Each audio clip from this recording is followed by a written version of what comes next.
Pemirsa, kita akan memasuki kabar Nambayan. Jelang Idul Adha 1446 Hijriah, ratusan bakul kantong pila organik diserahkan Wakil Wali Kota Banjarmasin Hajah Ananda kepada perwakilan panitia kurban di 5 kecamatan di Banjarmasin. Jelang tengah hari Kamis 5 Juni 2025, penyerahan ratusan bakul ini sebagai upaya pemerintah kota dalam mengurangi penggunaan plastik sekali pakai untuk menekan polusi lingkungan.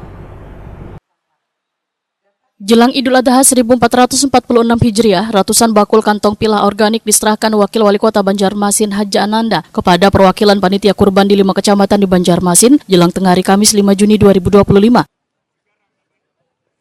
Penyerahan ratusan bakul ini sekaligus pelaksanaan penanaman bibit pohon di sekitar kawasan Jumbatan Sulawesi II, Banjarmasin dalam rangka peringatan Hari Lingkungan Hidup Sedunia 2025 yang mengangkat tema Kurban Berkah Tanpa Plastik. Wakil Wali Kota Banjarmasin Hajah Ananda, Wahitakoni Prima TV memadahkan pemerintah kota berupaya mengurangi penggunaan plastik sekali pakai untuk menekan polusi lingkungan. Bakul sebagai pengganti kantong plastik merupakan alternatif ramah lingkungan yang dapat digunakan sekali pakai dalam pembagian daging kurban karena cepat terurai dibandingkan plastik yang membutuhkan waktu lawas.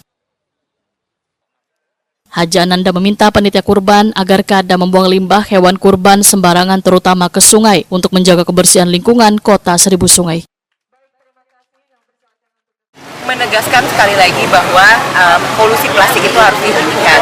Tapi seperti yang Pak Wali Kota bilang bahwa kita tidak bisa menghentikan pemakaian plastik 100% tidak bisa, karena itu juga ada nilai ekonominya. Tapi yang diharapkan adalah dengan adanya puncak peringatan Hari Lingkungan Hidup Sedunia tanggal 5 Juni 2025 ini, pemerintah Kota Banjarmasin menegaskan sekali lagi karena besok adalah Hari Raya Idul Adha, Hari Raya Kurban.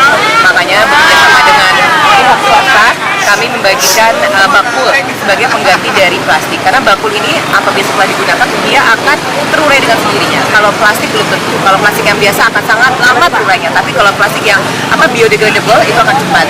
Tapi tidak semua orang memakai plastik biodegradable. Pada prinsipnya kami menghimbau seluruh masyarakat Kota Banjarmasin, siapapun yang masih merasa tinggal di Kota Banjarmasin, kurangi penggunaan plastik sekali pakai. Jadi mulai bawa tumbler, ya, kemudian mulai menghimbau anak-anak juga. Pendidikan cinta lingkungan sudah gini ya paling. Terima kasih banyak ya.